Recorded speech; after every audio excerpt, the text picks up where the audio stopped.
নমস্কার বন্ধুরা, সকলকে আমার চ্যানেলে স্বাগত। পেনশনারদের পেনশন বৃদ্ধি নিয়ে এই মুহূর্তে একটি অত্যন্ত বড় সুখবর সামনে এসেছে। কয়েক গুণ বাড়তে চলেছে পেনশনারদের পেনশনের পরিমাণ। এই বৃদ্ধিপ্রাপ্ত পেনশনের জন্য একজন পেনশনারকে কি করতে হবে, কোথায় যেতে হবে, কোথায় আবেদন করবেন, সকল কিছু আজকের ভিডিওতে বিস্তারিতভাবে আলোচনা করব। ভিডিওটি সকল পেনশনারদের জন্য অত্যন্ত গুরুত্বপূর্ণ, তাই প্রথম থেকে শেষ পর্যন্ত অবশ্যই ধৈর্য সহকারে দেখবেন এবং ভালো লেগে থাকলে অবশ্যই একটি লাইক করবেন এবং সকলের সঙ্গে শেয়ার করবেন।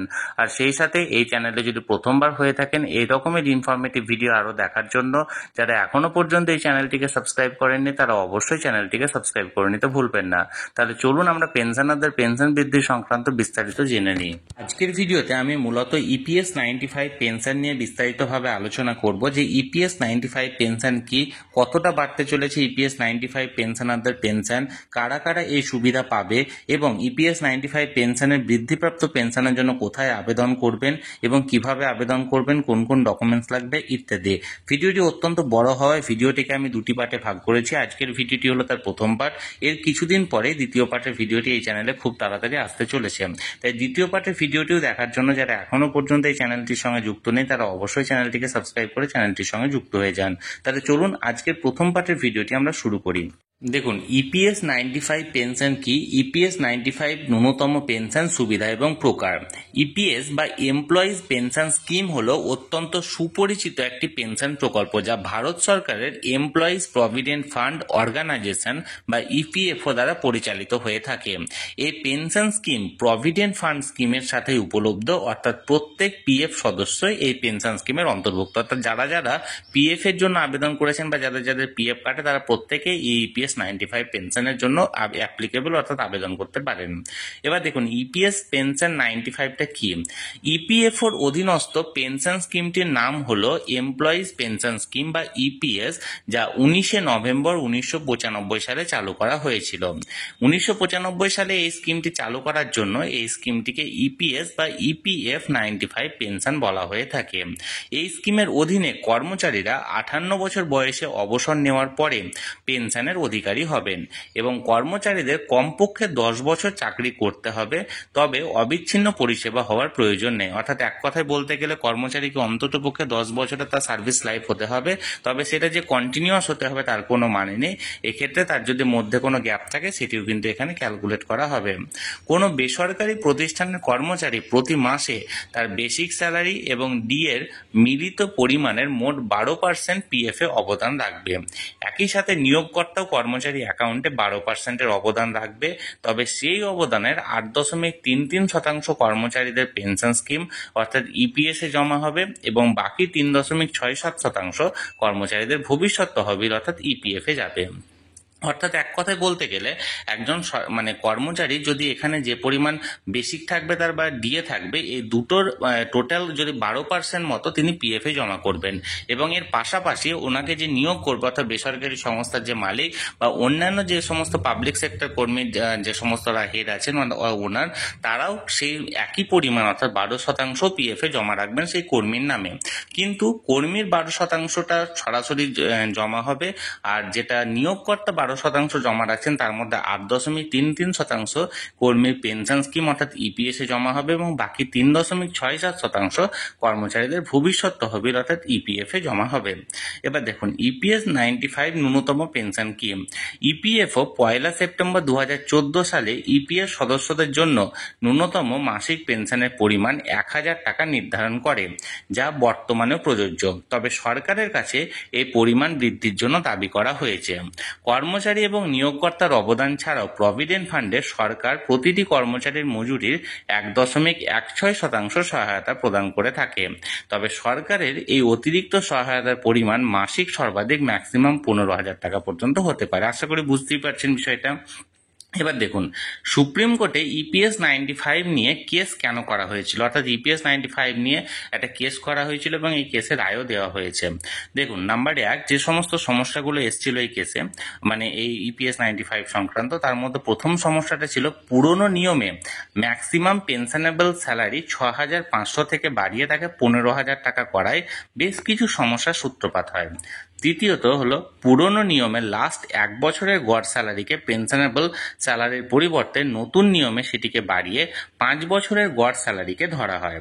3 দেখুন, নতুন নিয়মে 15,000-এর বেশি স্যালারির কর্মীকে যুক্ত না করা।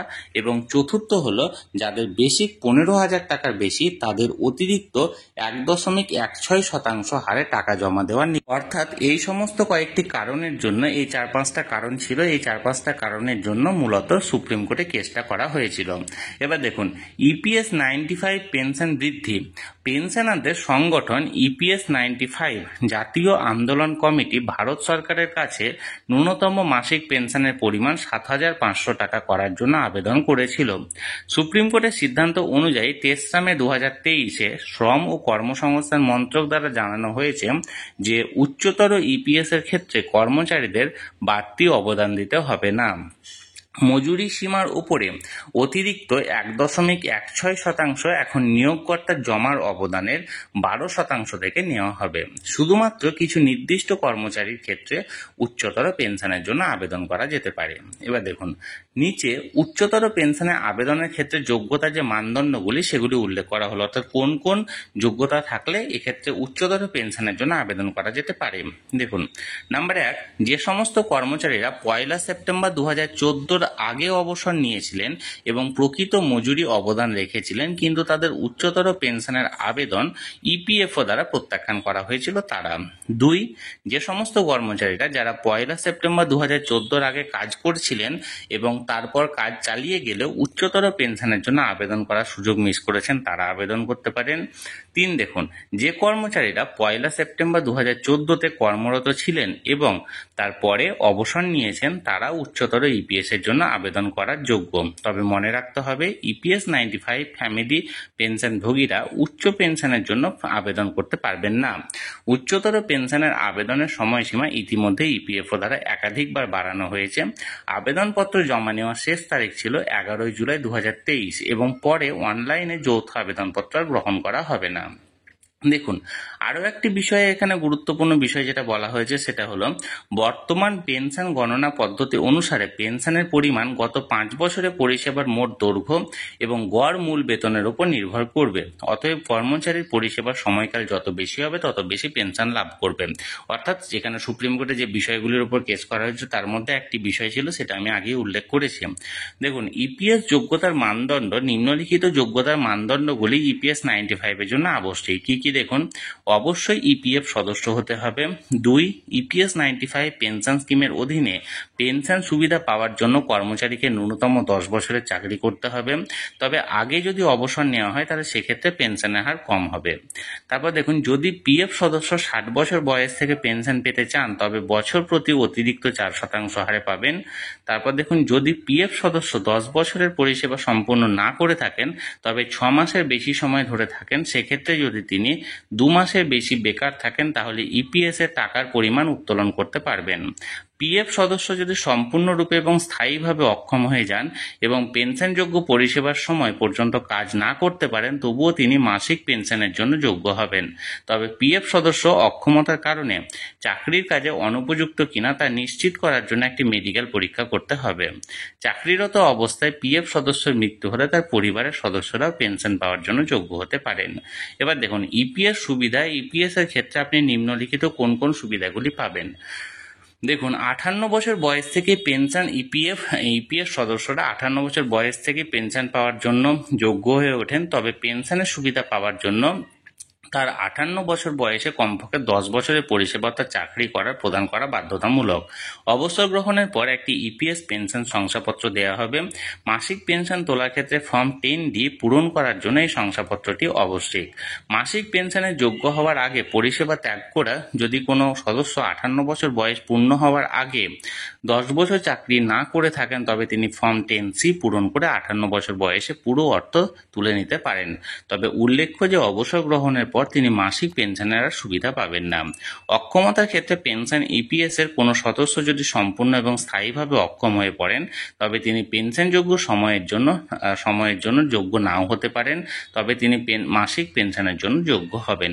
সেই সদস্যের স্থায়ী অক্ষমতার তারিখ থেকে সারা জীবনের জন্য তিনি পেনশন পাবেন। পেনশনের যোগ্য হওয়ার জন্য নিয়োগকর্তাকে এই ব্যক্তির ইপিএস অ্যাকাউন্টে অন্তত 1 মাসের জন্য তহবিল জমা করতেই হবে এবং সদস্যের প্রতিবন্ধকতা প্রমাণ করার জন্য সদস্যকে একটি মেডিকেল পরীক্ষা করতে হবে। এবার দেখুন, সদস্যের মৃত্যুতে পরিবারের জন্য পেনশন। একজন ইপিএস প্রাপক সদস্যের পরিবার 3টি পরিস্থিতিতে কর্মচারীর মৃত্যুর ক্ষেত্রে পারিবারিক পেনশনের সুবিধা পেতে পারে। কি কি? যদি কোনো সদস্য 10 বছর চাকরি করেন এবং 58 বছর বয়সের আগেই মারা যান। 2, যদি কোনো সদস্য মাসিক পেনশন পেতে শুরু করার পরে মারা যান। আর 3, যদি কোনো সদস্য পরিষেবা দেওয়ার সময় মারা যান এবং নিয়োগকর্তা তাদের ইপিএস অ্যাকাউন্টে অন্ততপক্ষে একবার তহবিল জমা করে থাকেন।